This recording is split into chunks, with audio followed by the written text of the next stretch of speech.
Have you ever woken up on an ordinary morning and for a few seconds couldn't remember why you should get out of bed? Not because of depression or illness, but because of a strange sensation that nothing you'll do today really matters, that all the tasks, appointments, and responsibilities filling your days are just noise, distraction from something much deeper you've lost along the way? If you've ever felt this, know that you're not alone. In fact, you've experienced a moment of clarity about one of the most silent and devastating crises of our time. Millions of people around the world are living a peculiar form of living death, a slow and imperceptible deterioration of something that for millennia was considered the essence of human experience. And the most frightening part is that most don't even realize they've lost it.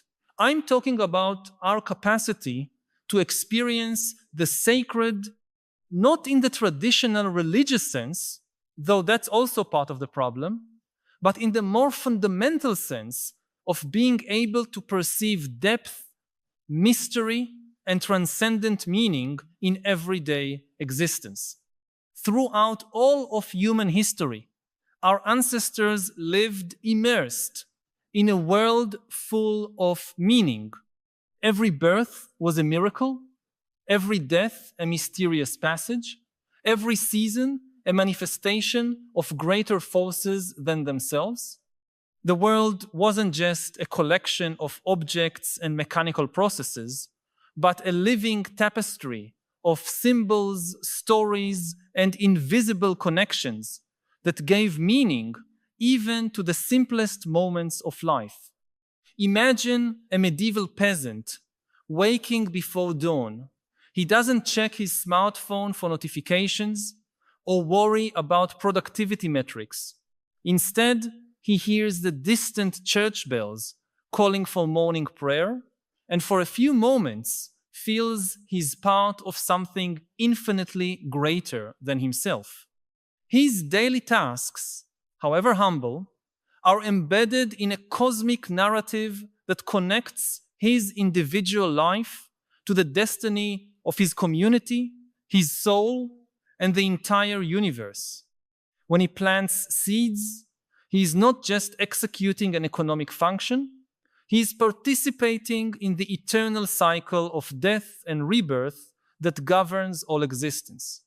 When he contemplates the stars, he doesn't see distant points of light, but silent witnesses to his spiritual journey.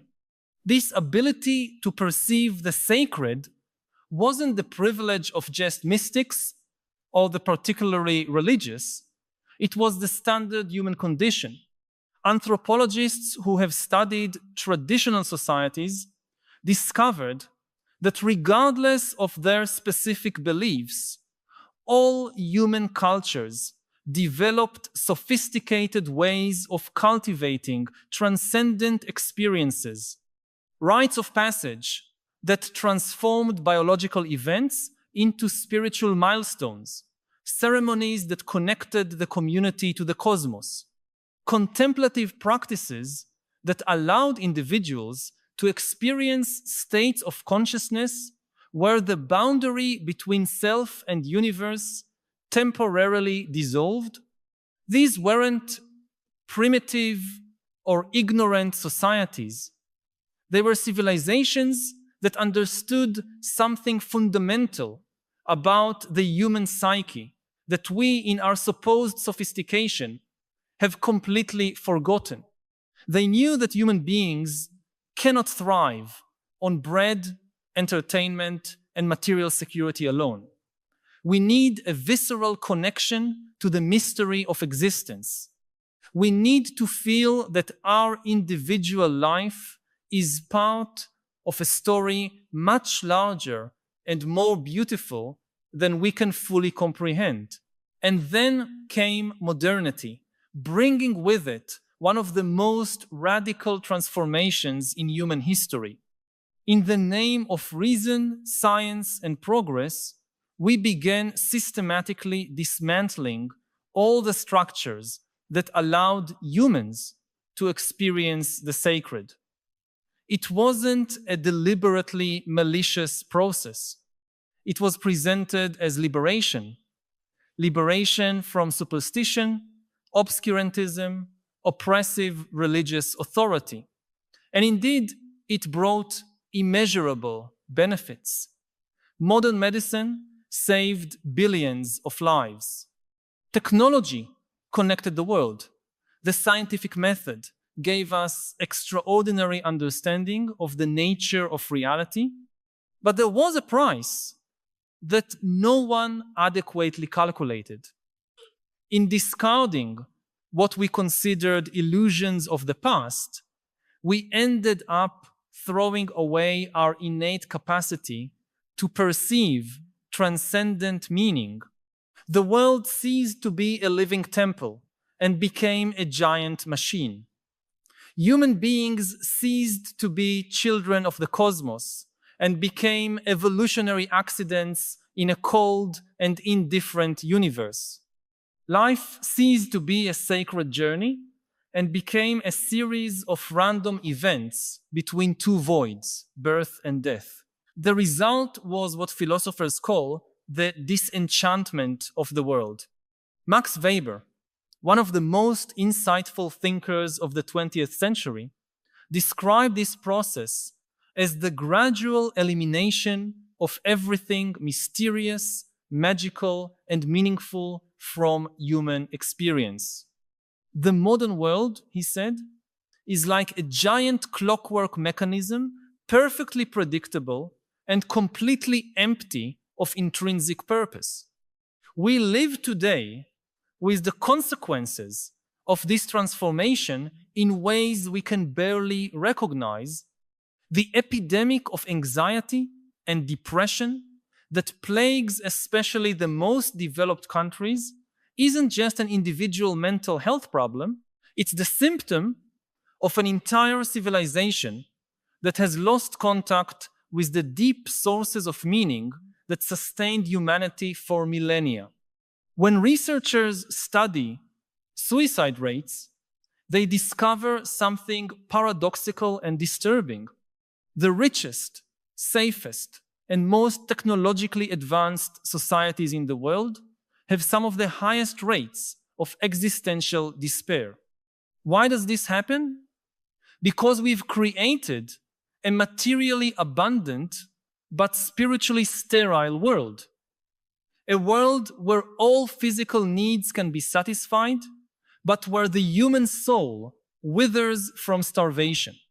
We've developed technologies capable of connecting any person to any other on the planet in seconds, but we've lost the ability to connect deeply with ourselves and with the mystery of existence.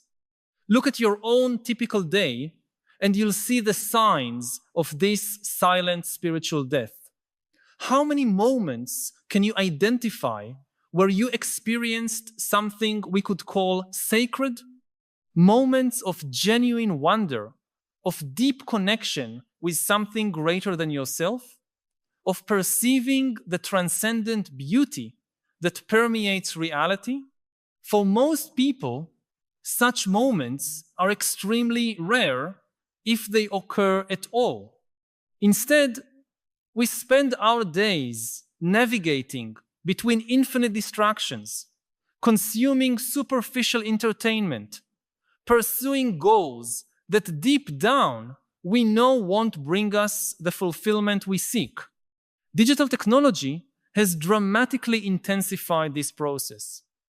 Our devices are designed to capture and fragment our attention in ways that make deep contemplation almost impossible.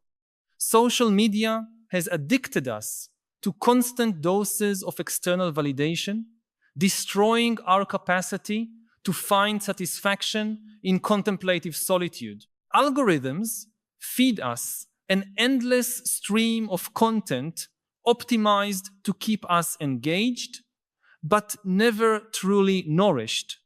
The result is that millions of people live in a state of perpetual agitation, always stimulated but never truly satisfied, always connected but profoundly alone, always informed about everything happening in the world, but completely disconnected from the miracle of their own existence. But perhaps the most tragic aspect of this situation is that we don't even realize what we've lost. An entire generation has grown up without ever having consistently experienced the sacred, so they don't miss something they never knew. It's as if we were born in a world without colors and became accustomed to living in shades of gray, never imagining what we're missing. Think about the most meaningful moments of your life. They were probably moments where you experienced, even briefly, something transcendent, perhaps contemplating a sunset and feeling an inexplicable connection to the universe, perhaps holding your newborn child and perceiving that you were before a mystery that no scientific explanation could completely exhaust, perhaps hearing a piece of music that somehow touched something eternal within you, perhaps in a moment of crisis where you felt a comforting presence you couldn't rationally explain. These moments weren't illusions or self-deception. They were glimpses of a dimension of reality that our culture has taught us to ignore, but that remains as real as any phenomenon science can measure. They are openings to what human beings have always intuitively known, that we exist in a universe far more mysterious, interconnected, and meaningful than our materialistic models can capture. I need to pause for a moment to ask you directly, when was the last time you experienced something you could call sacred? Those moments where everyday concerns dissolve and you feel a deep connection with something greater than yourself? I know it may seem like a strange question in our secular age, but your answer reveals much about the state of your soul. If you have difficulty remembering such moments, you're not alone. Millions of people live entire years without experiencing what their ancestors considered essential for a full life. If this feeling resonates with you, share in the comments, I miss the sacred when. Your honesty can help others realize they're not alone in this silent spiritual hunger. The loss of the sacred doesn't only affect our emotional and psychological life, it has profound practical consequences for how we organize our society and how we treat each other and the planet. When the world is just a purposeless machine, it becomes very easy to justify its reckless exploitation. When human beings are just complex arrangements of atoms without souls, it becomes harder to ground human dignity and universal rights. Look at how our civilization treats nature. For a consciousness that can still perceive the sacred, a forest is much more than a collection of timber resources. It's a living temple, a manifestation of cosmic creativity, a system of collective intelligence that deserves reverence and protection. But for a purely materialistic mentality, a forest is just carbon organized in a temporarily complex way with no intrinsic value beyond its economic utility. The same principle applies to human relationships. When we lose the capacity to perceive the sacred in others, they become objects for our manipulation, competitors for scarce resources, or at best, partners in mutually beneficial contracts. We lose the perception that each person carries within themselves an infinite mystery, a spark of the same cosmic consciousness that animates the entire universe. It's no coincidence that the age of disenchantment is also the age of massive alienation, ecological crisis, and the growing dehumanization of social relations. All these problems have a common root: the loss of our capacity to perceive and honor the sacred dimension of existence. But here's a truth that can give us hope. The sacred never really disappeared. We just learned not to see it. It's as if we developed a form of cultural blindness that prevents us from perceiving a dimension of reality that remains as present as it always was. The question isn't to resurrect ancient superstitions or return to obsolete forms of religion. The question is to develop new forms of perception that allow us to rediscover mystery and meaning in a contemporary context. Some of the most revolutionary discoveries of modern science, paradoxically, are reconnecting us with ancient intuitions about the sacred nature of reality. Quantum mechanics revealed that the solid matter that seems to form the basis of everything is actually a dance of probabilities in a field of pure potential. Neuroscience is discovering that consciousness is far more mysterious and fundamental than we imagined. Cosmology has shown us that we exist in a universe of complexity and beauty that surpasses any temple built by human hands.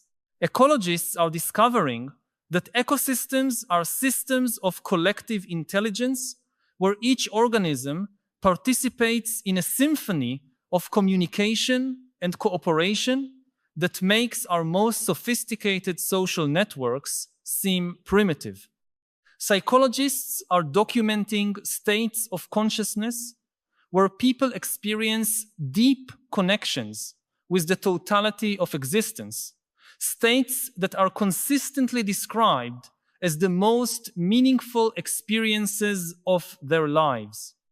Science, which once seemed to eliminate mystery from the world, is actually revealing ever deeper layers of mystery.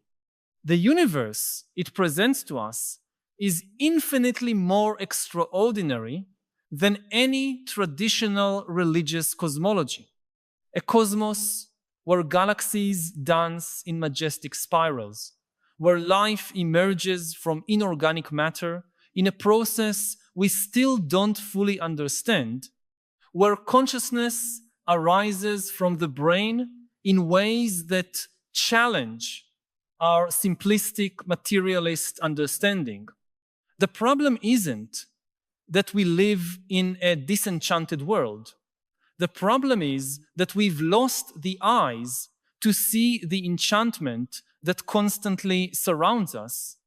Every breath we take involves miraculous cooperation between trillions of cells.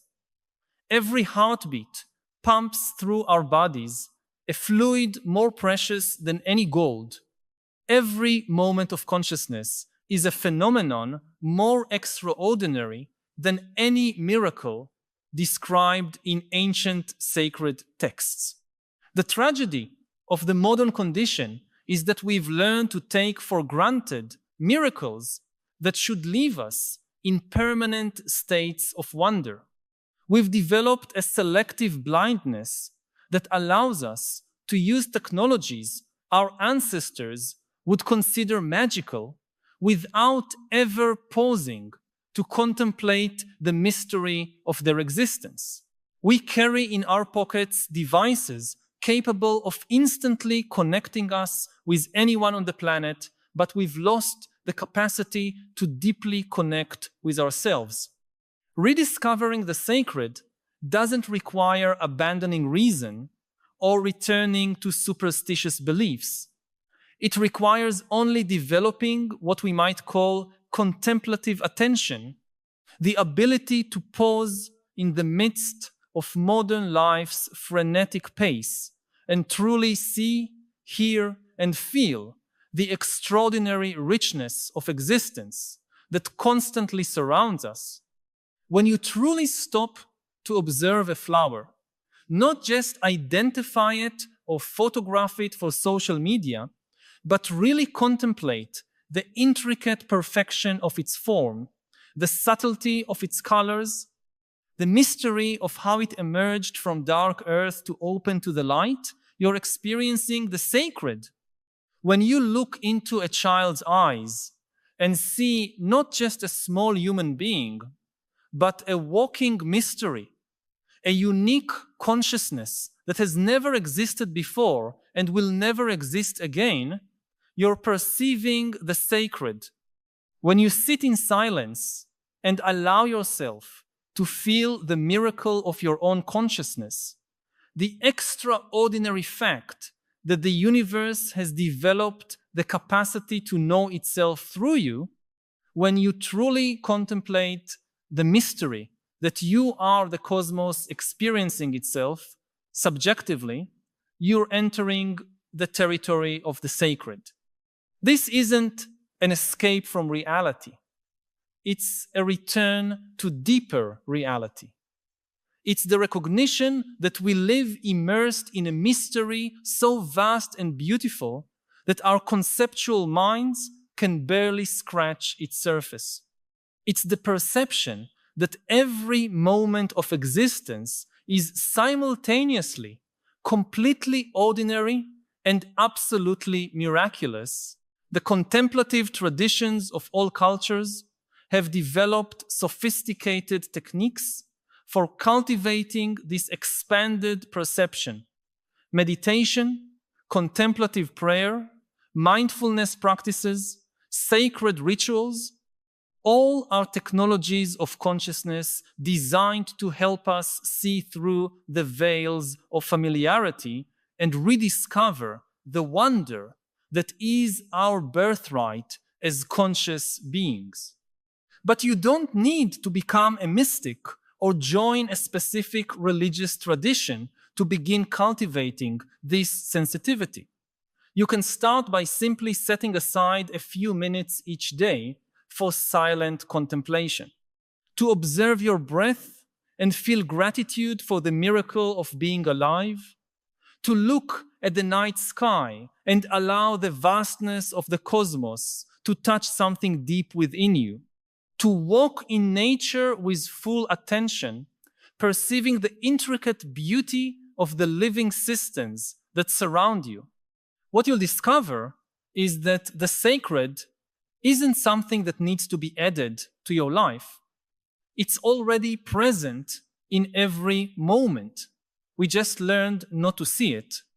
It's as if we were born in a palace of unimaginable beauty, but spent our entire lives looking at the floor, complaining that life is monotonous and meaningless.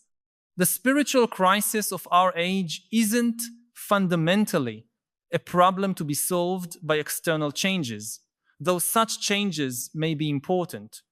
It's an invitation to inner transformation, an invitation to rediscover our innate capacity to perceive the world as a living temple, not as a dead machine. When enough people begin to make this transition in consciousness, it naturally manifests in profound cultural and social changes. A civilization composed of people who can perceive the sacred in everyday existence inevitably treats nature, each other, and future generations with more reverence and care. We're beginning to see hopeful signs of this change emerging in many places. Sustainability movements that go beyond economic rationality to embrace an ethic of sacred care for the earth. Business practices that prioritize purpose over pure profit. Communities that organize around values that transcend consumerist materialism. Technologies that are designed not just for efficiency, but to support integral human flourishing. Young people around the world are instinctively seeking ways to reconnect with deeper dimensions of existence. They're experimenting with meditation, nature retreats, contemporary rituals, intentional communities. They're rejecting the superficial materialism of their parents and seeking ways of life that honor both reason and mystery, both science and spirituality, both material progress and inner growth. This isn't a regression to the past. It's a creative integration of ancient wisdom with contemporary possibilities. It's the birth of a new form of civilization that can maintain the benefits of modernity while recovering our connection to transcendent sources of meaning. Imagine a society where education doesn't just transmit information and technical skills, but also cultivates the capacity to perceive beauty, mystery, and interconnection, where leaders are chosen not just for their competence, but for their wisdom and ability to serve something greater than their personal interests, where technology is developed not just for efficiency and profit, but to support the integral flourishing of humans and all living systems, where work is understood not just as a means of economic survival, but as a way of participating in the continuous creation of a more beautiful and compassionate world, where cities are designed not just for efficient movement of people and goods, but as spaces that nurture the human soul and honor our connection with nature. This vision may sound utopian, but it's gradually manifesting through the choices of millions of individuals who are rediscovering the sacred in their personal lives and allowing that perception to transform how they live, work, and relate to the world. The inner death that so many people experience today isn't inevitable.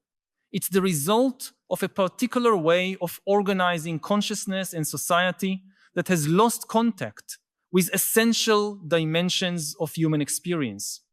But just as we learned to live this way, we can learn to live differently. The first step is recognizing what we've lost, admitting that material prosperity, however important, cannot by itself create a fulfilling life.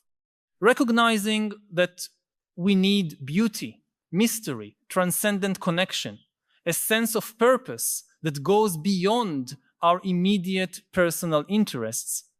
The second step is beginning to consciously cultivate these dimensions in your own life. This can be as simple as setting aside daily time for contemplative silence, or as radical as completely reformulating your priorities and lifestyle. The important thing is to start where you are, with small steps that gradually open your perception to the deeper layers of existence. The third step is finding or creating community with others who are making the same journey. Individual transformation is important, but cultural transformation requires collective effort. We need to support each other in rediscovering the sacred and creating ways of life that honor both our humanity and our connection to the greater cosmos. This isn't just a matter of personal well-being, though that's certainly important. It's a matter of civilizational survival. A culture that has lost contact with the sacred inevitably becomes destructive because it treats everything, including itself, as an object for manipulation and consumption. Only when we recover our capacity to perceive the intrinsic value of existence can we create sustainable ways of living on the planet. The paradox is that by rediscovering the sacred, we don't lose our rational or scientific capacity. On the contrary, it becomes richer and wiser Science practiced by a consciousness that can perceive mystery becomes more humble and more reverent. Technology developed by people who honor the sacred becomes more compassionate and sustainable. Politics practiced by leaders connected to something greater than personal egos becomes wiser and more just. If these reflections have touched something you've been feeling, but perhaps haven't found words to express, know that you're not alone. By seeking to understand these questions more deeply and explore paths to rediscover the sacred in your own life, you'll connect with a growing community of people who share your concerns and your desire for a fuller way of existing. Each week, we meet here to explore together the great questions that define our era and to seek not just understanding, but also wiser ways of living amid the transformations we're witnessing. This isn't just a space for reflection, but an invitation to personal and cultural transformation. Join us in this continuous journey of rediscovering what it means to be truly alive in a universe full of mystery and beauty. The inner death we spoke of at the beginning isn't the inevitable destiny of modern humanity. It's a transitional stage in our collective evolution, a necessary period of disillusionment with old forms of meaning that prepares us for more mature and integrated forms of perceiving the sacred. We stand on the threshold of a spiritual renaissance that can combine the best of traditional wisdom with the unprecedented possibilities of our era. Each person who awakens to this deeper reality contributes to a transformation that will eventually change the face of human civilization. You're not just a passive observer of this transformation. You're an active participant in creating a world where people don't need to die inside, but can live with the wonder and reverence that are our heritage as conscious beings in a sacred cosmos. The question that remains is simple but profound. Are you ready to rediscover what you've lost? To open your eyes to the miracle that has always been right in front of you? To become a force for spiritual renewal in a world that desperately needs to remember what it means to be truly alive? The sacred is waiting patiently for you to recognize it, not somewhere distant or in some future moment, but here and now, in this present moment, in this breath, in this heartbeat, in this consciousness that is reading these words and contemplating these ideas. You are already a manifestation of the sacred. The question is when you'll begin to live as such. If humans are so wise, why are we doing so many self-destructive things? Why are we on the verge of committing ecological and technological suicide? Hi, my name is Yuval Noah Harari. You may know some of my books, which include Sapiens and Homo Deus. I want to tell you a bit about my new book, Nexus, a brief history of information networks from the Stone Age to AI. In the 21st century, AI may form the nexus for such a powerful network of delusions that it could prevent future generations from even attempting to expose its lies and fictions. As an essential background for understanding the threat and the promises of AI, Nexus explores the long-term history of information networks. It examines the Roman Empire, the Catholic Church, the Soviet Union, and many other past networks in order to highlight what is really new about AI. I hope you enjoy deep diving into all this and more within the pages of Nexus.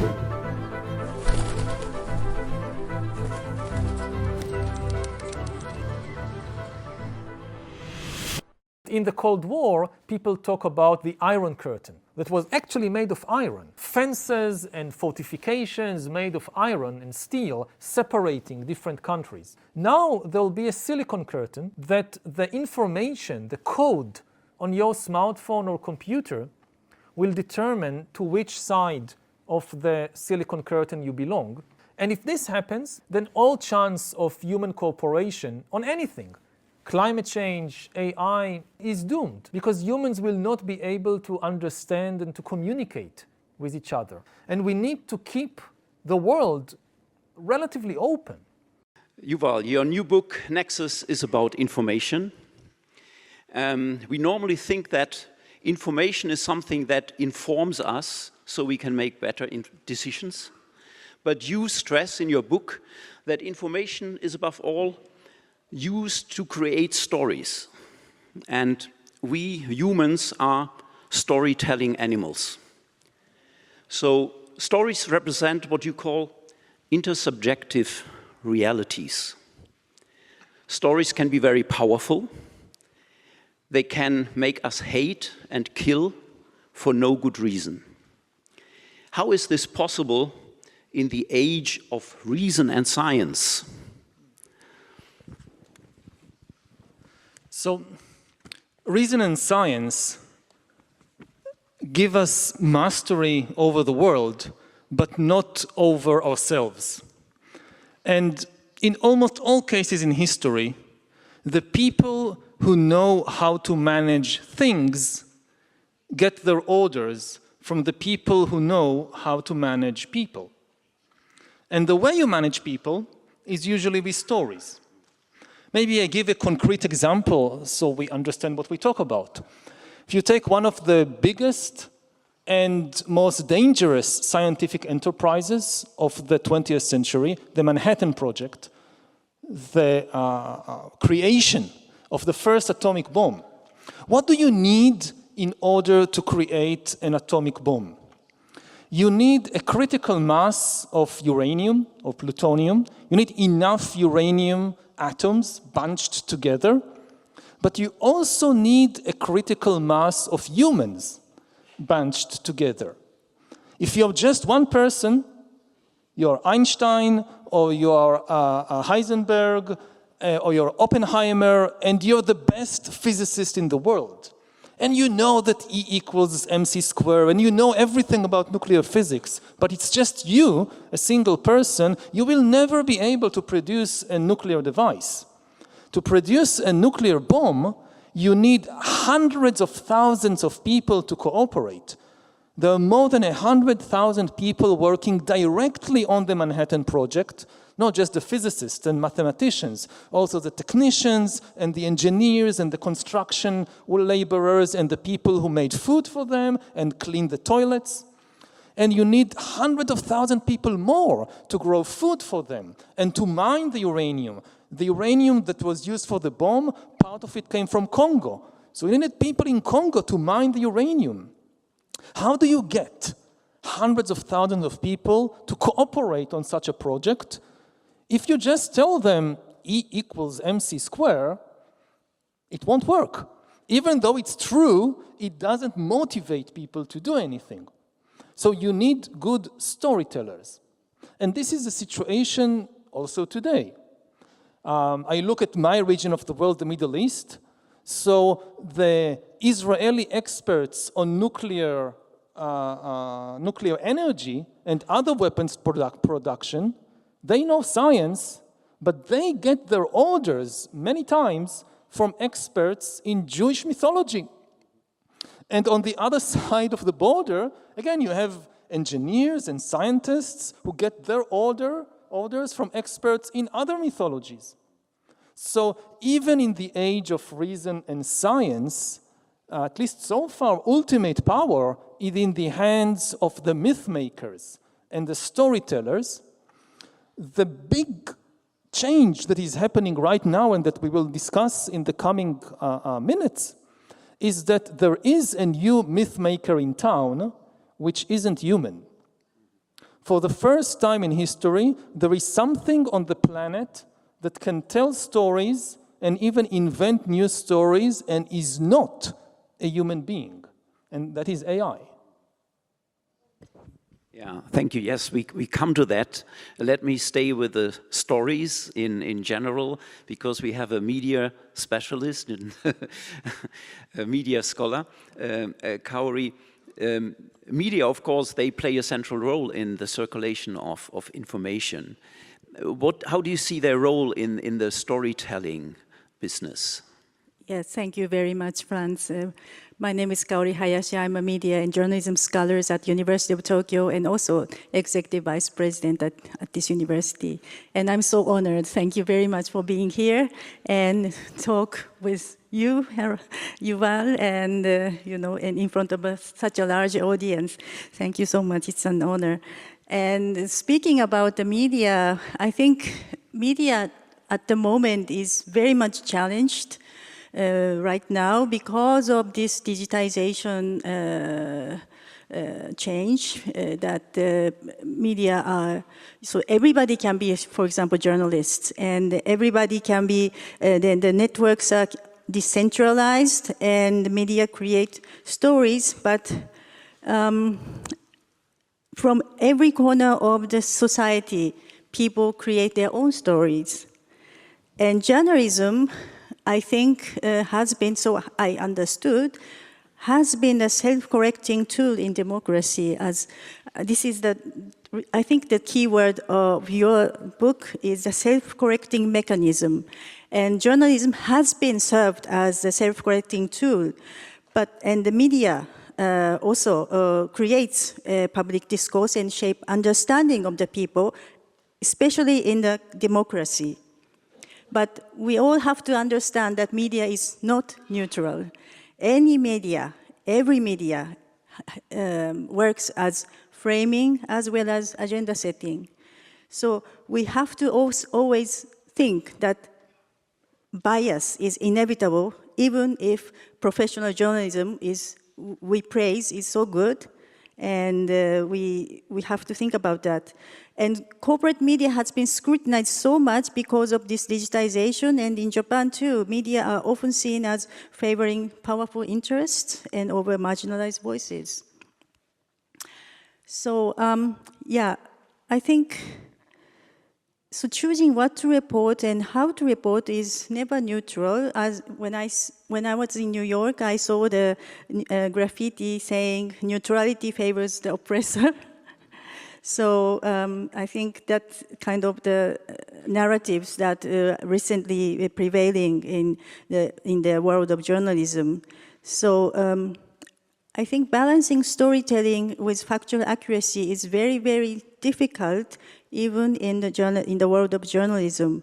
And collaboration with experts and NGOs are, I think, in these days must at the time of the digitization, I think.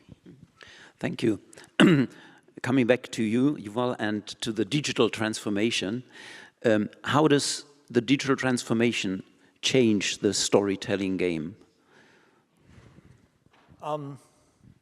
The first change that we already saw, and it already changed the world completely, is in the role of editors. That, when you have a lot of information, the bottleneck becomes human attention. You have all these stories competing for attention. You cannot read everything, you cannot watch everything. So what do you give attention to? And this is the role of the editor. So traditionally, say the role of an editor of a newspaper is to decide what will be on the front page of tomorrow's newspaper. You have to take into account consideration of what is true. You don't want to publish a lie on your front page, but there are many truthful stories, and you can't put all of them, so there are other considerations. What is most important? And by putting something on the front page of the newspaper, you shape the conversation of millions of people. Millions of people read it, they think about it, they talk about it. Even if they don't agree with you, you have captured their attention. And capturing people's attention is the key to power. We saw it, for instance, in the debate between Trump and Harris, that the only thing that most people remember from that debate is what Trump said about the cats and dogs. And this is power.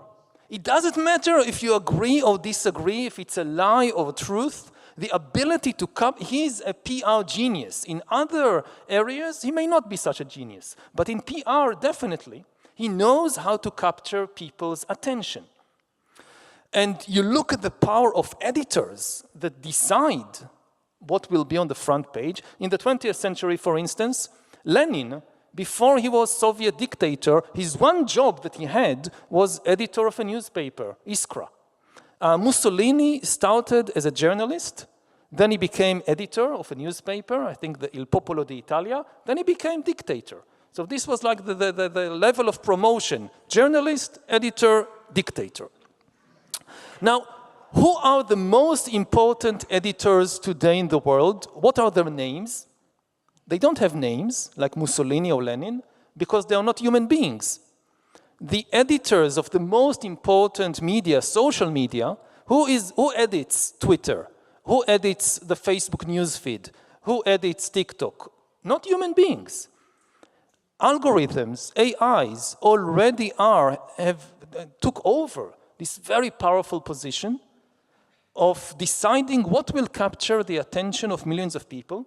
And this is one of the reasons for the crisis of democracies, that democracy should be a conversation between human beings, but it's now being taken over by algorithms. And this is very, very primitive AIs. The next step, which we are already seeing the beginning of this, is for the AIs not just to edit the stories written by human beings, but to create the stories by themselves. And we have no idea what the result will be. We have thousands of years of experience with human storytelling. What happens to society when you unleash millions upon millions of super intelligent AIs capable of creating new stories? And new stories is not just, scripts for TV shows or fiction books. New stories is new religions created by AIs. It's new financial devices. The most successful story ever told is the story of money.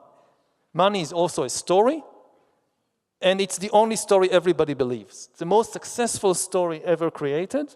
What happens when our future financial stories will come from a non-human intelligence? Yeah, Arisa. Arisa, you are an expert on AI governance, and I'm sure you have something to say. Yeah, thank you very much for a very exciting talk. So my name is Arisa. I am researching on the AI governance issues.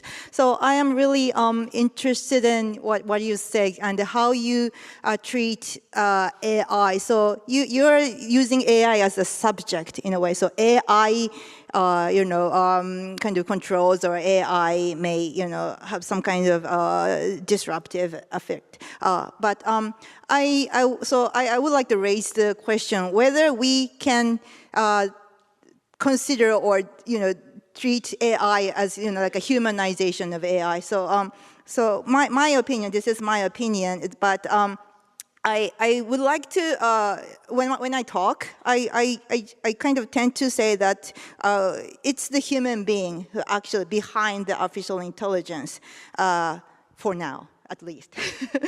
And so I agree that these algorithms are actually kind of change, well, maybe affecting our world, or maybe, the election, and or our cognitive way of thinking. The social network, social medias are actually kind of affecting our way of thinking, or maybe our life, or maybe what to learn, who to speak with. However, I think, well, as a researcher of the AI governance, I think to some extent, for example, like the giant company can take some roles as a governance. For example, that is actually lead to some kind of discussion, like the Meta stated that they will stop like a fact checking. But there, but still, if those kind of, fact checking or, those kind of governance mechanisms works in better way, then we can believe that the society can be, not so much disastrous or chaotic issue, because to some extent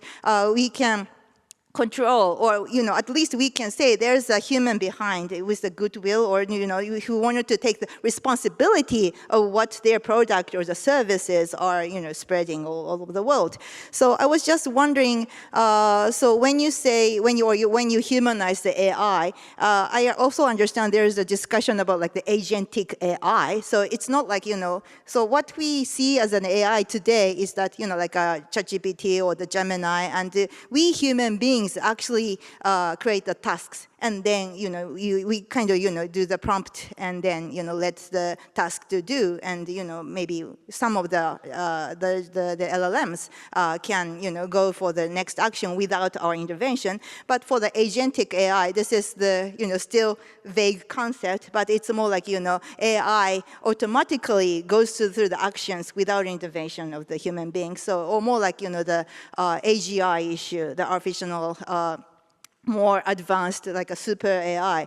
But I see still that is a little bit far from now. So I was just wondering, it might be a little confusing, or maybe it leads the people who hears when you talks about AI as a subject, might be a little bit, I don't know, maybe telling the frightening stories about what AI can do, or or maybe what kind of the society we will gonna be. So I was wanted to hear your intention of using the AI as a subject in present day. Well, when I refer to AI as a subject, I only refer to agency, not to consciousness or anything like that. I don't think that AIs have consciousness, that they have feelings. They are not subject in the ethical or philosophical sense. But they are subject in the sense of having, for the moment, limited agency, down the road, potentially unlimited agency. One way to approach it is by thinking about AI and bureaucracies. That, if you think about, say, the power of a lawyer, let's imagine the most capable lawyer in Japan. As the most capable lawyer in Japan, she is a very powerful person. She knows her way around the laws of the country. She can get things done. She can pass judgments in court. But what is her power? Her power exists only within a certain bureaucratic system of laws and government offices and so forth. If you take her and drop her in the middle of the jungle, she's powerless. Any elephant, any hyena is more powerful. But within the existing bureaucracy, she is much more powerful than all the elephants of the world put together. The same thing for AI. If you isolate AI, if you take ChatGPT and throw a smartphone with ChatGPT in the middle of the savannah, can't do anything. It has no agency in the animal sense. Okay, let's start digging in the earth and finding iron and build a robot. Can't do that. But within the existing bureaucracies, structures that humans have already created and imposed on the world, AI already has tremendous agency and power, much more than many humans, because AI is a native bureaucrat. No lawyer can remember all the laws of a country. AI can easily do that. No banker can follow all the things that are happening in the markets every moment. AI can do that. So in finance, in law, in the military, AI is getting a lot of agency. If we take a paradigmatic case from almost 10 years ago, the Rohingya massacre in Myanmar, which was to a large extent the result of propaganda spreading on social media, on Facebook, and propaganda which was deliberately spread by the Facebook algorithm with the aim of getting more engagement, causing people in Myanmar to spend more time on the platform, because this was the business model of the company. The crucial thing to understand is that no human being in Facebook headquarters had any ill will towards the Rohingya or any understanding of what was happening. They didn't even speak the language. It's not that some human being in California said, oh, I hate the Rohingya people, let's start spreading propaganda against them so that they will kill them and expel them. No, the human being told the algorithm something very simple and seemingly innocent. Increase user engagement in Myanmar. Make people more engaged, spend more time on our platform. Well, that sounds good, engagement. Then the algorithms by themselves experimented on millions of people in Myanmar and discovered by trial and error that if we show people hate-filled conspiracy theories, they become very engaged. They spend more time on the platform. If we show them a Buddhist sermon on compassion, they go to do something else. So the algorithms made a decision, let's show people more conspiracy theories, less sermons on compassion. Now, of course, it ultimately is the responsibility of human beings. You can come to the managers of Facebook and tell them, what have you done? Why have you released such a powerful engine without proper supervision, fact-checking, and so forth? So ultimate responsibility still is with the humans. But to understand what happened in Myanmar, and this was almost 10 years ago, 2016, 2017, we need to take into account the fact that there is a new agent that is able, you know, it couldn't work like that with radio. If you just distribute radio sets to people, the radio can't tell you what to listen to. Radio is not an editor. But Facebook platform is not like radio. It has the capacity to make decisions, oh, let's show people this content and not that content. So governance, I mean, the responsibility of people. So the only thing we can regulate at the moment is people. Can we make the people responsible or liable? I mean, liability is one instrument to sort of incentivize people to do good things, to avoid bad things. Is that an approach to governance? Would that be, I mean, to both of you? Arisa, you want to go first? You.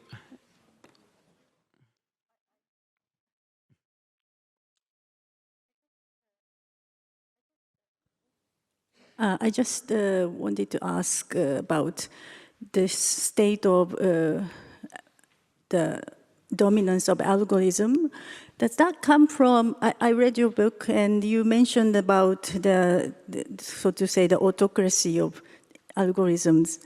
But does that come from the kind of the prevailing capitalism of the, my keyword in this, my takeaway from your books is the self-correcting mechanism. And democracy has its own, has had, or is having a self-correcting mechanism. But I just wonder whether capitalism has a self-correcting mechanism, whether they say, okay, we have, well, sometimes people used to believe that through the competitions, how do you say, the market will solve the invisible hand. Yes, the invisible hands and so on. But in the latter half of the 20th century, it seems it doesn't work. But on the other hand, people try to correct this type of capitalism. The government tries to correct these capitalistic principles. How do you see the relationship between the capitalism and this algorithmic dominance, if we are to correct this type of dominance, can we approach this from the economic principles, or do you think that only the humans, somehow the governance can solve the problem? I mean, both are kind of overlapping, but I just wonder if you can... It relates to the liability question. Yes, I mean, I wouldn't rely just on market forces to correct it. I mean, capitalism does have its own self-correcting mechanisms through the market, and ultimately, when it works well, at the heart of capitalism, there is actually a very positive idea of a win-win economy and win-win situation. For most of history, people sometimes confuse capitalism with greed. But greed is just, part of human nature, and long before there was capitalism, there was greed, there was slavery, there was exploitation. These things didn't come out of capitalism, and we saw in the recent centuries that communists can be as greedy and exploitative as capitalists. So I wouldn't place all the blame on capitalism. When it works well, the key idea of capitalism is that the economic pie can grow so everybody can enjoy more at the same time. For most of history, the economic thinking, or correct me if I'm wrong, was that the economy is a pie of a limited size. If I have more, it means you have less. So it was bad to be rich. And the rich had to contribute and do charity to compensate for that. The key idea of capitalism was that if you invest the profits that you gain in increasing production, the entire economic pie can grow and everybody can have more at the same time. So this win-win thinking, which is now being challenged, for instance, by the Trump administration, the whole idea of tariffs, is going exactly against the key principle of this win-win capitalism. But of course, there are market failures. If you only give a company or an algorithm the goal of increasing production, which in social media means increasing engagement, produce more time spent on the platform, this will not regulate itself. And here we need intervention of government to regulate it. And the two most obvious regulations, first of all, companies should be liable for the actions of their algorithms. The companies constantly try to confuse people by saying this is against free speech. The government wants us to censor our users. And this is, I think, deliberate obfuscation, deliberate confusion. The issue is not what the users are doing. The issue is what the algorithms of the company are doing. If somebody publishes a hate-filled conspiracy theory, I write now some conspiracy theory and publish it on Facebook, at least my personal opinion is that except in very extreme circumstances, it should not be censored and the person should not be punished. The problem is not with the human being who published this hate-filled post. The problem is that the Facebook algorithm or the TikTok algorithm now takes this post and deliberately shows it to millions of other people because it assumes that it will increase engagement. This is the problem. The problem is the action of the algorithm, and this is not protected by free speech because algorithms don't have free speech. So you cannot protect the Facebook or the Twitter algorithm by saying, oh, but it has free speech. It doesn't. The other key regulation that I think every government should pass as quickly as possible is to ban fake people.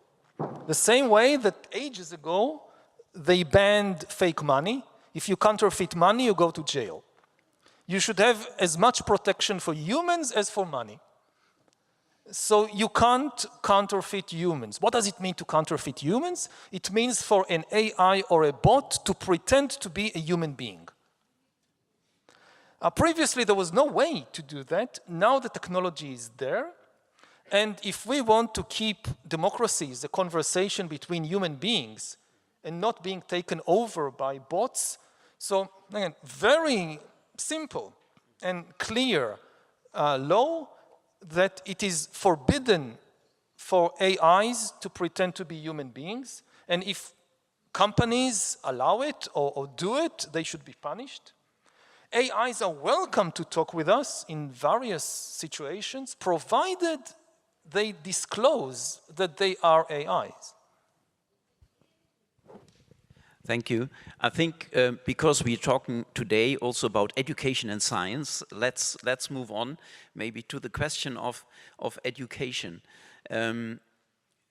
How do you think that the education should sort of challenge the digital transformation or the problems you just mentioned of AI? Is there something in the system, education system, that needs to change in order to be better prepared for these challenges?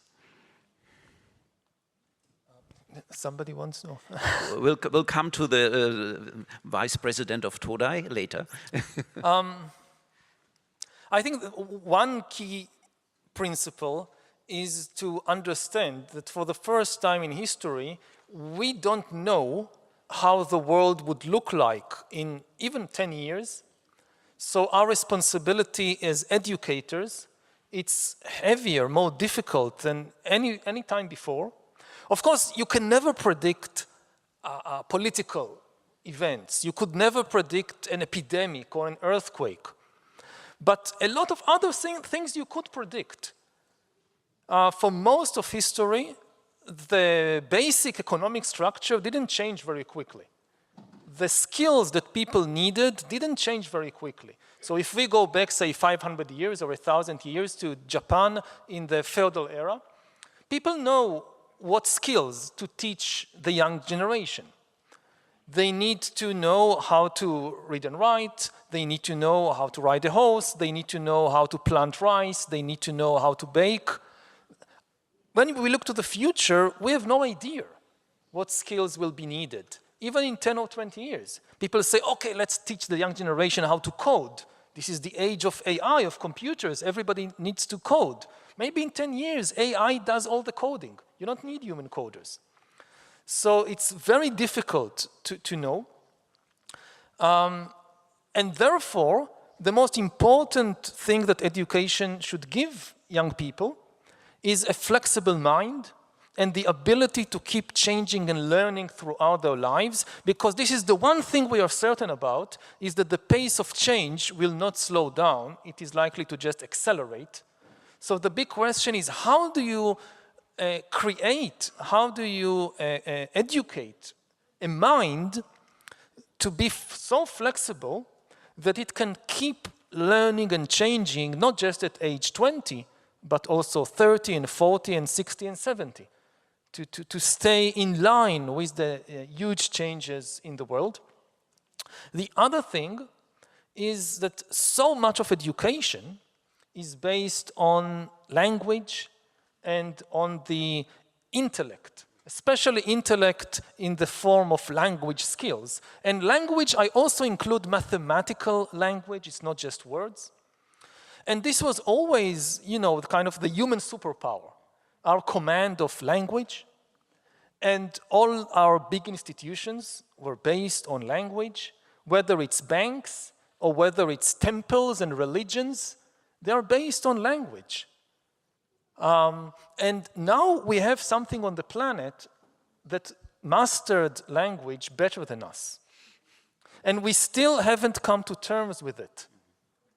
Again, in the financial system, AI will very soon be far more capable than any human banker to read and write the language of finance.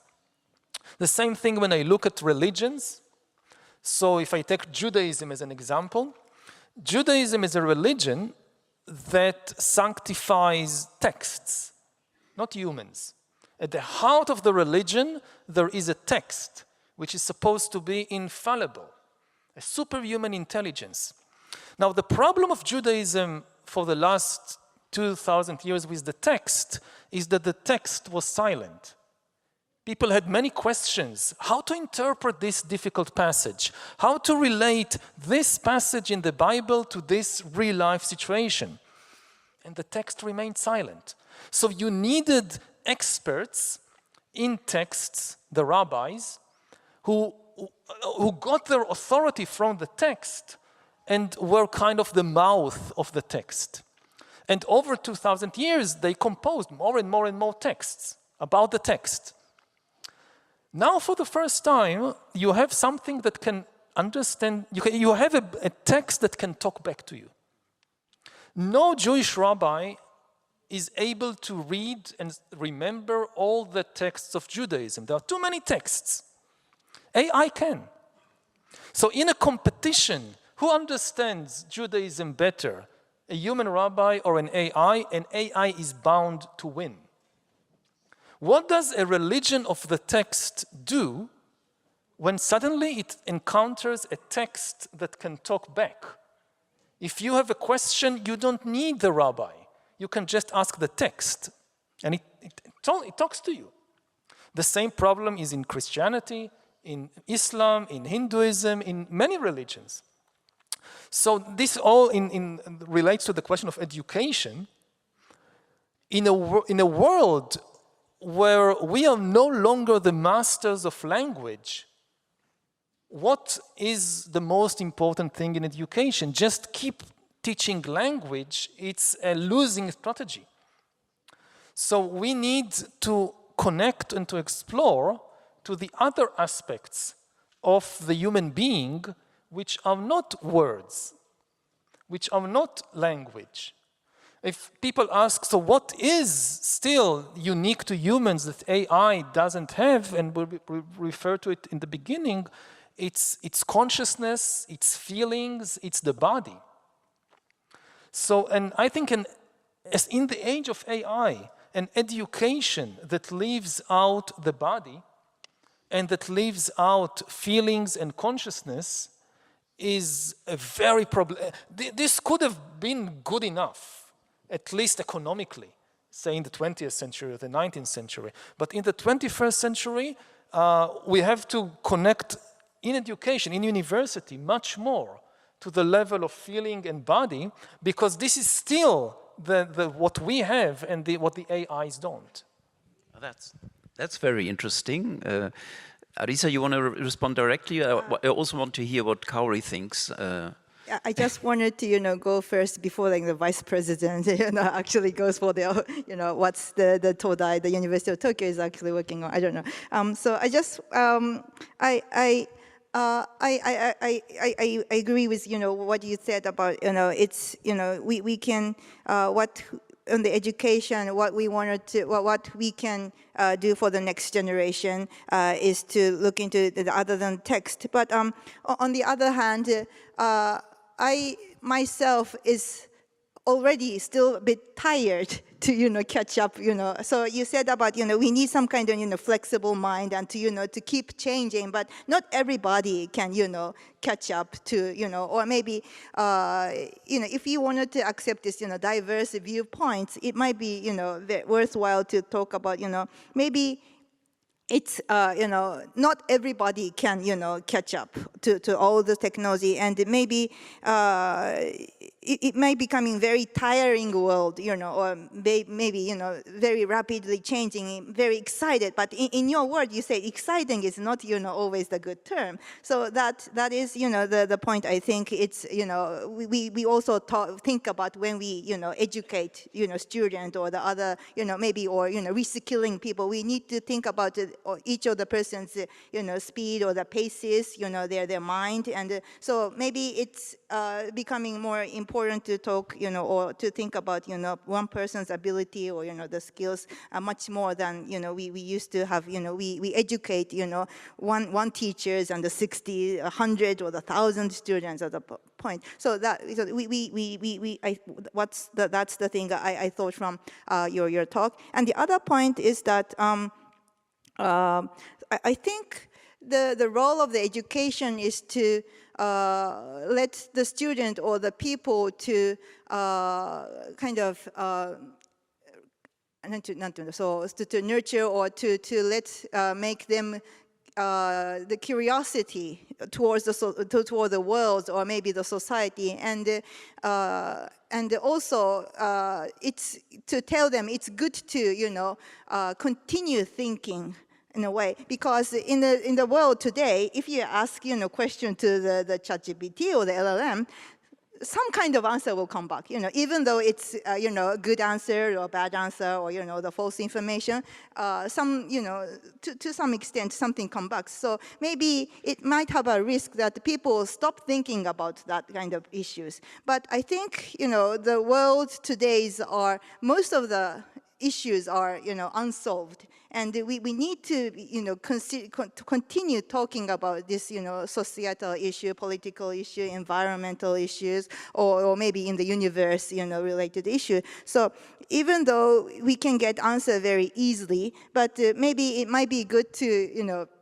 not, even though we can use this, the ChatGPT or the Gemini, but also we need to teach, or we need ourselves to think about that. We need to continue thinking about whether this question is correct, or maybe in a good sense, or maybe this might lead to critical thinking as well. But I think this might becoming very difficult because ChatGPT gives us answer very easily. So it's so we need to tell the student or the people who are actually using. So you don't stop thinking when you get the answer from the text, and then that kind of way of critical thinking might be very important when do this kind of education with the ChatGPT or the LLMs. Yeah, convenience is always an enemy of progress, maybe. But Kaori, is Todai thinking about these things, especially the idea now to put more emphasis on the mind in the field of education, the mind and the body? Thank you so much for the difficult question. For you, the context in Japan, that University of Tokyo is one of the establishments in academia, and it's been really hard. We've been struggling to transform ourselves into a kind of new 21st century type of educational institute, but because of our long history of 150 years, there are parts which are very difficult to change. And by the way, I'm very much impressed with your passage that study of history is not study of the past, but study of change, which really impressed me quite much. But yes, what the University of Tokyo is doing for that, I mean, we are making slow but steady steps. We've been emphasizing the interdisciplinarities of the, for example, we try to make students as well as researchers collaborate with each other, like AI scientists, ethicists, and education researchers together, and think about how to best use the technologies. Because exactly what we have been discussed, the AI is not only the AI itself, but it has to do with all the disciplines. So the interdisciplinarity is a must in our curriculum. And also, we have also started a PhD program launched last year. This is called Boost Nice PhD program. And this is a training program for the next generation of AI researchers with interdisciplinary skills, and it focuses on collaboration across fields and creating social values, and offers research exchange meetings and also internships, and also workshops and entrepreneurship training, so that students have access to not only inside the university but outside of the university where things are taking place. I think academia is always something that we really cherish the achievements of academia and science, but nowadays we have to keep up with what's going on outside of the university because the industry monopolizes the data and so on. So somehow the industry or the MAGA tech industries, they monopolize the database and they are the ones who can do the data science. So we cannot ignore that. So we try to make our students look at what's going on outside of the university. And also, we have also created a forum among the professors, which was kind of a voluntary organized forum, and we discussed how AI can support teaching and research while maintaining academic integrity, because many researchers, including myself, are kind of, we have a fear that if we use AI in our research and also in teaching, but we kind of think that maybe we're cheating, you know?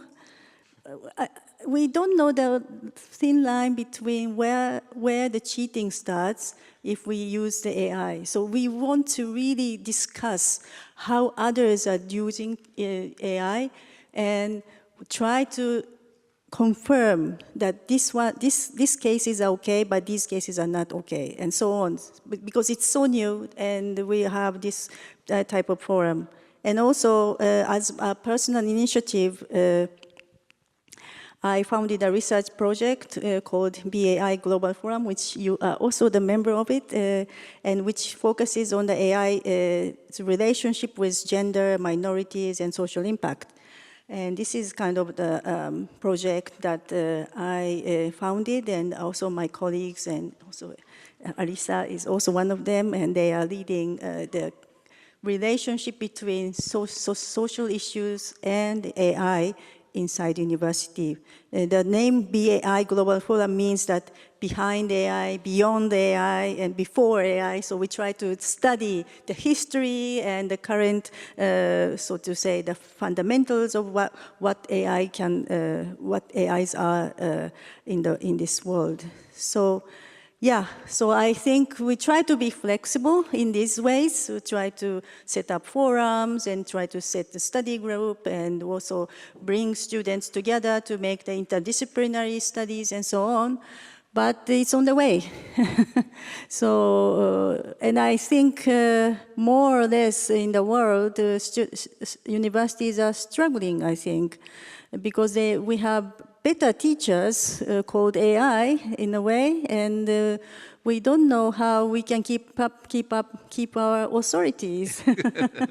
Yeah, I mean, this idea of using AI to make education better, if we come back to this question that people are so different in catching up with all what's happening, can you imagine that, I mean, at the moment education, university education is mass education.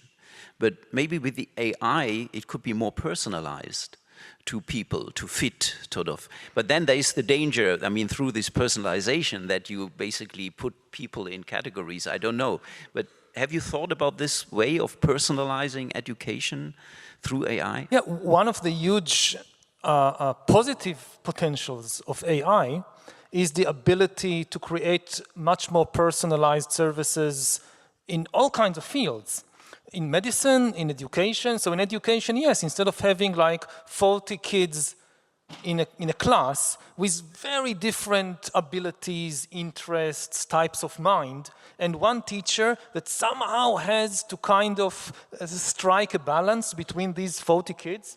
And of course, the teacher cannot know each girl and each boy independently and where they come from. And so instead of that, you can have an AI tutor who works with just every kid by themselves, that knows their history, that is interdisciplinary, because the same AI tutor can teach history and chemistry and physics, and you don't need to kind of separate it.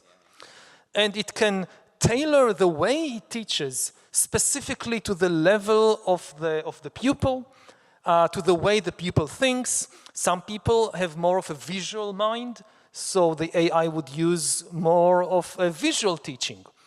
Other people think more in words, so the AI would use more words. Like that, you can create a kind of personalized education. The potential downside is that both in school and also in university, a lot of the most important teaching happens during the breaks. When the pupils or students meet one another, and we saw it, for instance, during COVID, that it was somehow possible to recreate the experience of the classroom via Zoom. The greatest loss was the breaks. That the students could not go out of the classroom and sit together and have lunch together and discuss what happened in the class or discuss what happens in the world. And this is something that AI, I was almost about to say, cannot replicate, but actually this is a big danger. AI can also replicate that, and this is very dangerous because AI can replicate intimacy. Actually, AI, the same way that it masters language and the same way that it previously mastered attention, the next frontier is intimacy. And intimacy is much more powerful than attention. If you want to change somebody's views on politics, to sell a product, anything, intimacy is the most powerful tool to do that. A good friend can change your views in a way that no number of articles in a newspaper or a book can do. And until today, nothing could fake intimacy, and it was impossible in particular to mass produce intimacy. So you could mass produce attention. Like on radio, let's say in a totalitarian regime, you could tell all the citizens of a country to open the radio set when the great leader is speaking, to listen to the speech by the great leader, so you mass produce attention. But there was no way to mass produce intimacy. AI can do that. Now, what happens if a new generation grows up and develops intimate relations with AIs instead of with other human beings? This again, we don't know. It could have some maybe benefits, but the potential danger is enormous. That people will become attached to fake people, and in the process, we lose the ability to create intimacy with real human beings, because real human beings are much more problematic than AIs. Like if an AI that wants to become your intimate friend, its greatest advantage is that it has no feelings of its own. So it's never upset, it's never angry, it's never tired. It can focus on you 100% and understand exactly how you feel, and in that way create a fake sense of intimacy. You try to establish a relationship with a human being, the feelings come in between. But the thing is that real intimacy is not just wanting somebody else to care about me. Real intimacy is I also care about the feelings of somebody else, and AI has no feelings. So a society in which humans develop more and more intimate relationships with AIs is ultimately a society without intimacy. But maybe this can be controlled, or?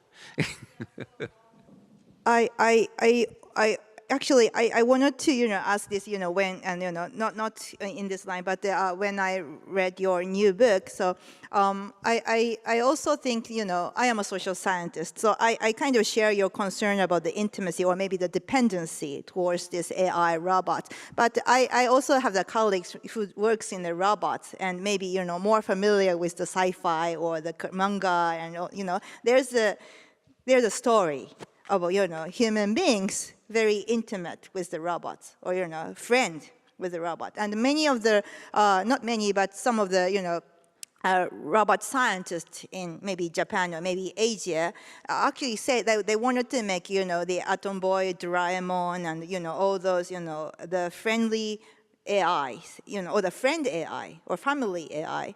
So I was just wondering, so in your book, so you actually talked a lot about, the stories, the cases, and so how do you see, this kind of, or maybe, in the, there's a Baymax, in the English speaking, this, movies, the kids movie, and there will be, a lot of other kids movie that, the robots or the AI is not the enemy, but there will be a friend. So there might be, the way of thinking that we might become a friend with AI or, the alien intelligence in your book words.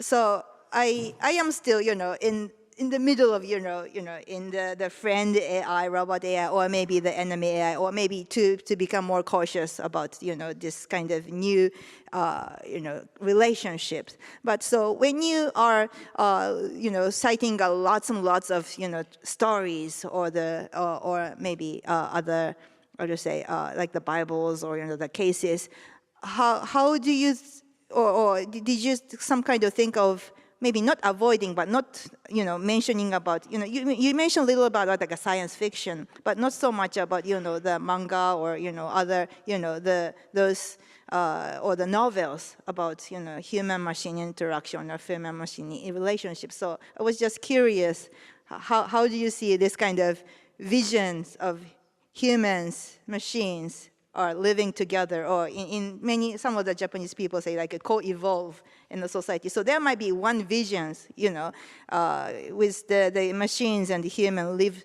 happily ever after. Ideally, yes. I mean, again, I'm not against AIs or machines. They can bring enormous benefits. We talked about education. There is also in healthcare. They can help us deal with climate change. If you think about car accidents, if we have self-driving vehicles, it will probably save 1 million people every year. About 1.2, 1.3 million people die every year from car accidents. Most of them are caused by human error, like somebody drinking alcohol and driving. If we finally have self-driving vehicles, they will probably do some accidents, but far less. So saving 1 million people every year, that's wonderful. And also I'm in favor of, having friendly robots or humans being on friendly terms and not being terrified and afraid. The problem is, when it comes to building intimacy and friendships, that we have a proper understanding of what it means. And as I just said, it's easy for people to imagine that friendship is when somebody cares about me, about my feelings, about my needs, that somebody sees me. People go through life constantly wanting others to see me, to care about me. I want my parents, my teachers, my friends to care about me. But this is not real intimacy. Real relationship must be two ways. Otherwise I'm becoming an extremely self-centered and egoistic person that just wants the entire world to be in tune with what I feel without caring about others. Now, to develop real relationship, you need the entity on the other side to have feelings and not just fake it. So you can have relationships with humans, with animals, with dogs, with cats. With regard to AI, the big question, which is an open question, we don't know the answer, is whether AI will be able to develop feelings of its own. We know for a fact that it can imitate feelings. It can make us think that it has feelings. This absolutely. But does it actually feel anything? That's the big question. And this is the question about intelligence versus consciousness. That intelligence is the ability to solve problems and attain goals. Consciousness is the ability to feel things. We know that AI is highly intelligent. It can solve problems, it can reach goals. Like in certain areas, like playing chess, AI is much better than the best humans. But does it feel anything when it wins the game? If it loses, is it sad? As far as we know, no, it doesn't feel anything. Will it be able in the future to do so? We don't know, because we don't understand human consciousness. We don't understand how we have feelings. How come when billions of neurons in the brain exchange electrochemical signals, this manifests as a feeling of love or pain? We still don't have a scientific theory of that. And that's why we don't know if it's possible to do the same thing on the basis of a silicon brain and not a carbon brain. So that's an open question. Yeah, I think this kind of discussion would have been very different in Germany, where people are so much more critical about maybe new technology, including AI. So since we are in Japan, maybe all three of you as sort of roundup of this roundtable discussion, what do you think that, well, we talked about regulation, yeah. Japan, normally when we talk about AI, we talk about the US, then China, and maybe Europe, regulating. Is there anything that Japan, who has also lots technology, yeah, very strong in technology, something Japan could add to sort of make AI better for society, or the digital transformation better for society, the role Japan could play in the international arena? I don't know who wants to go first.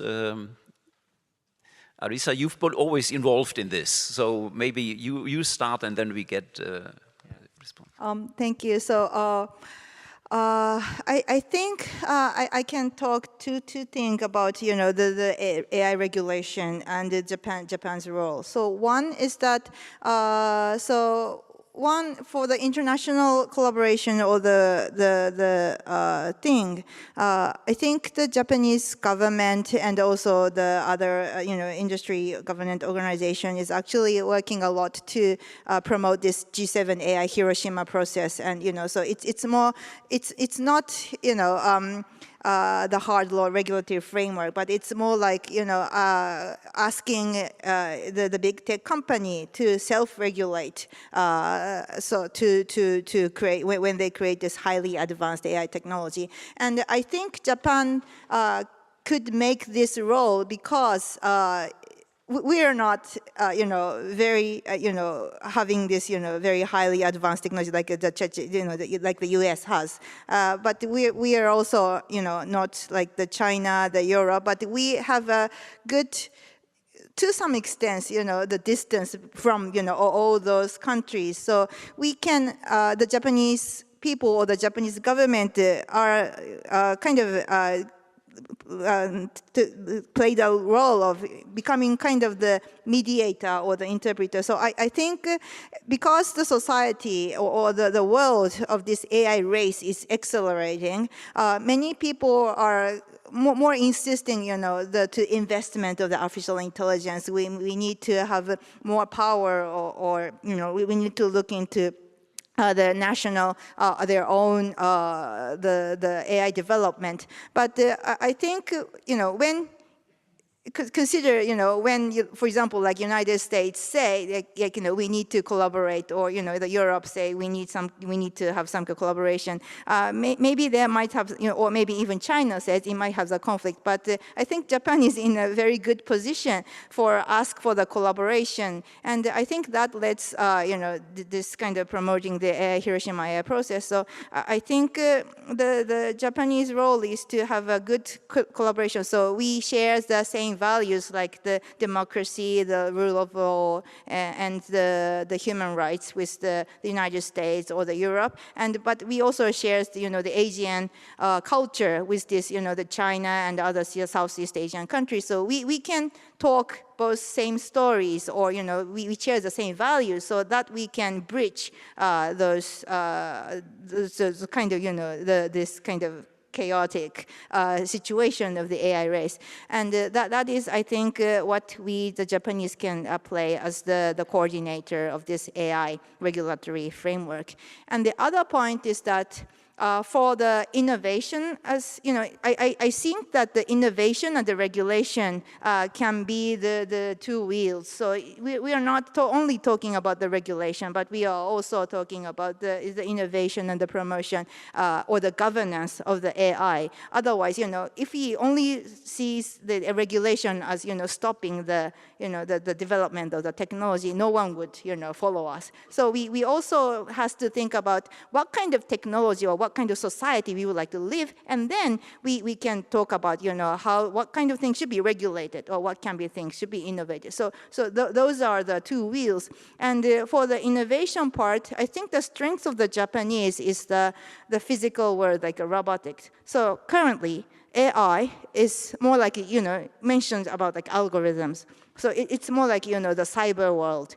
But we are living in this physical world, and the Japan has the very, you know, strong, or the traditionally very strong on this physical safety of the robots. You know, I was very surprised to, you know, see when I go to abroad, you know, many people, like the taxi driver says Toyota is good, Honda is good. So those kind of trust is already there, and there's a lots of, you know, the robot machines, or, you know, there's the disaster prevention robot machines. So there, I think, with integrated with the AI and the robots, I think that's the maybe the places where the Japan can kind of contribute to the world of how we can make the good connection or the linkage with this AI data and the physical world, the robot.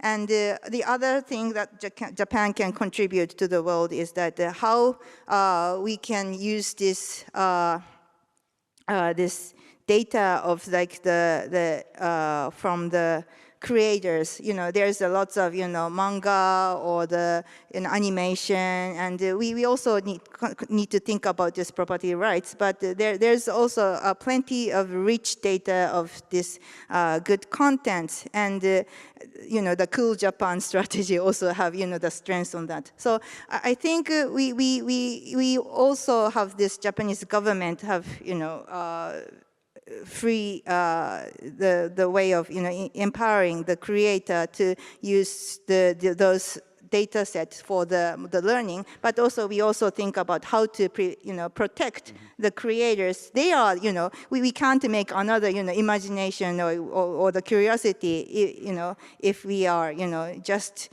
using the data set. So that thing I think we can contribute from the Japanese part.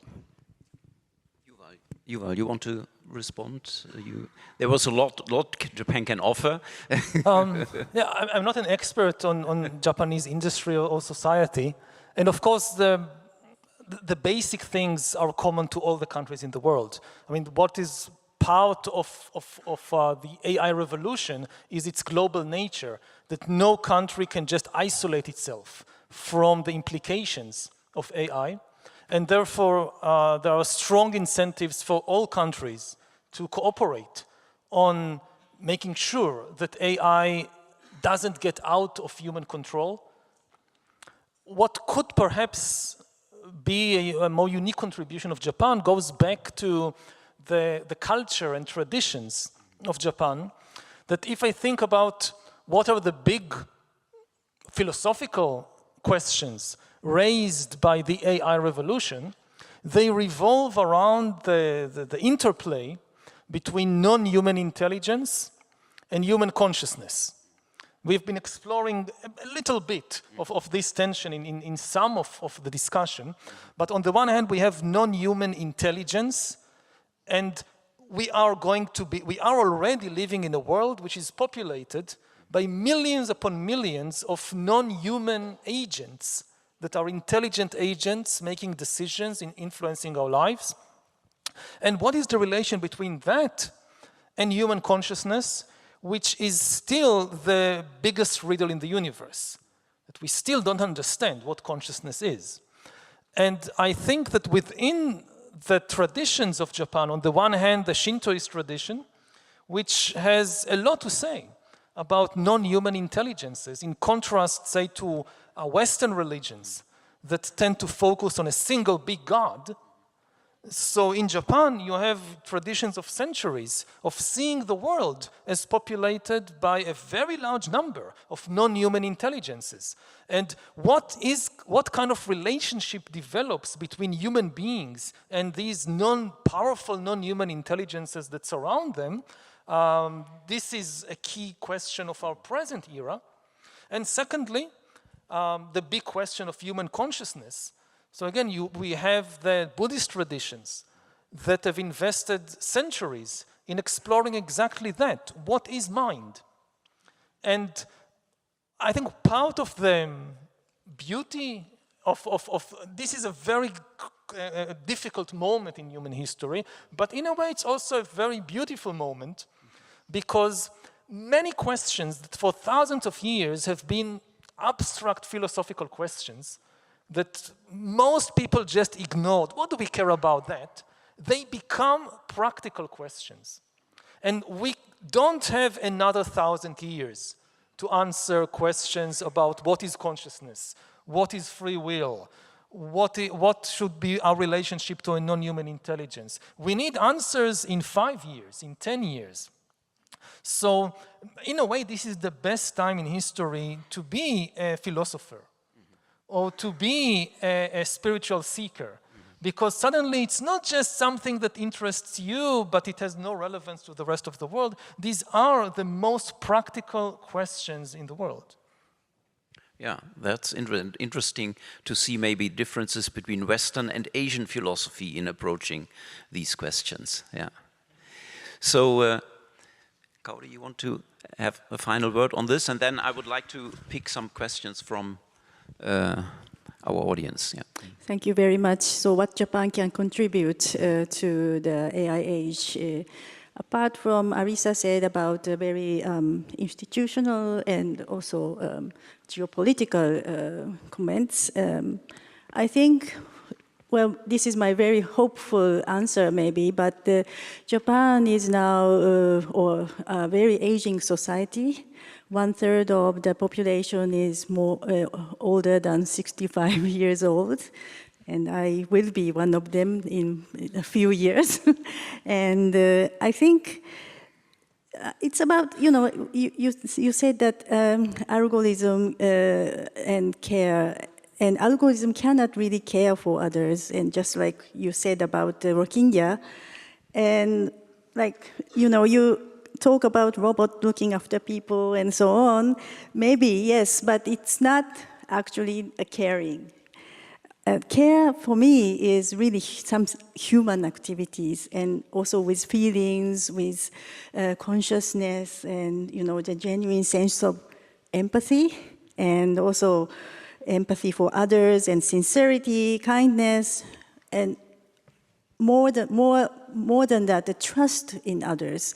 And Japanese society, as you may know, it's quite a safe and a very stable society. We do have trust with each other. Maybe because the globalization is not that advanced yet in this society, but nevertheless, we are globalizing, and also, but nevertheless, we feel that we are very secure in this society, stable, and so on. So I think these kind of sincerity, trust, and caring, empathy, that these human characteristics is really important, and I hope that Japan can serve from this aspect something that not only, as you say, that algorithm is only to serve intellect, but we can really seriously delve into how, for example, caring or how empathy plays part in society, and give feedback to what's going on in the world, that we do need human aspect of society in terms of caring and empathy. That's, I hope, is Japan can serve in the world. I just wanted to, add what you said. Sorry, I just be quick. So, as a social scientist, I totally agree what you said. So, what the robots or the AI can do is to support the caregiver, not to support the people or to, to make the care. And I think that is somehow misunderstood some way. So, use care for AI or, use care robots, So I think that's the very important part, and that's where we need the interdisciplinary collaboration with, social scientists, robotists. Okay, yeah, thank you. Now, we have a little time left. We received a lot of questions from people who registered. No? There was on the registration form a space for posting a question, and I picked a few. Thanks a lot for posting these questions, and sorry that we only have really time for maybe one or two. Some of them are really very concrete. And so the first one is somebody who is worried about a friend who started to believe in conspiracy theories on social media. And what could one do? Should one encourage the friend to fact-checking, or is there anything one can do with such a friend? I think empathy is the key here, because a lot of people, they go for conspiracy theory because they lose trust in the world. And they feel lonely and alienated from the world. To start arguing with them with all kinds of facts, it can only drive them even deeper into this sense that nobody cares about me, nobody understands me. If it is a friend, if it's the situation is an intimate situation, the most important thing is to make that person feel that they are cared for, and not, again, go into this argumentative clash with them. Thank you. We have a similar concern from a high school student. So I feel that my friends often post similar content on social media, chasing likes. And in the process, they lose their individuality. How can young people protect their sense of self in this environment? I think not just young people, but everybody needs to have an information diet, the same way that so many people have this, food diet. They are very concerned about what they feed their body, which is important. They should be equally concerned about what they feed their mind. And, some amount of junk food is okay, but if you constantly feed your body junk food, you'll become unhealthy. The same thing with the mind. If your mind goes on a diet of junk information, you will have an unhealthy mind. And it's individual. I don't believe in a one-size-fits-all diet, either for food or for information. But the main thing is to be mindful about the information, to understand that information is the food of the mind.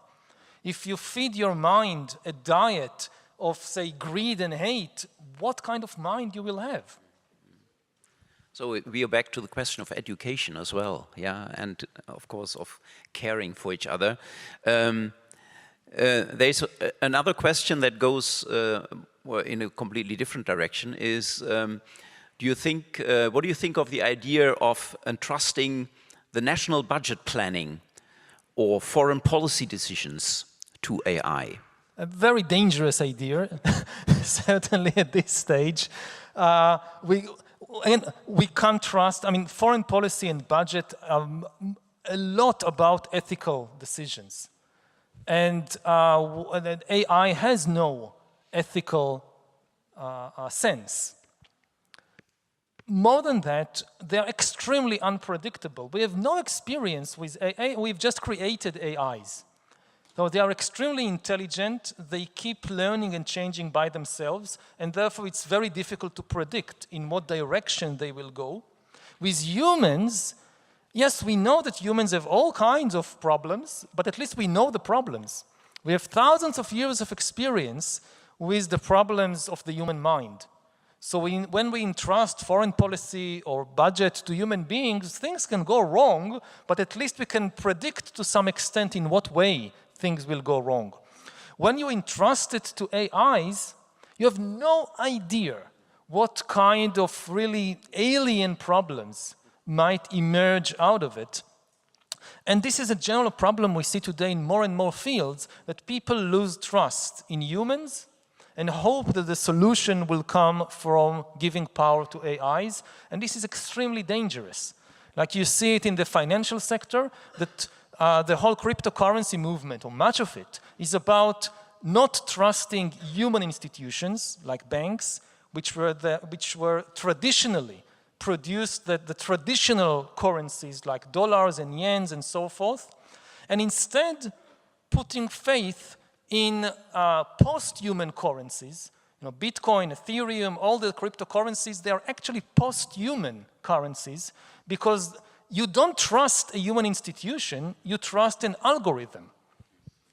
And there are all kinds of dangers with that, but the biggest danger of all is, as a historian, I would say, is the lack of history.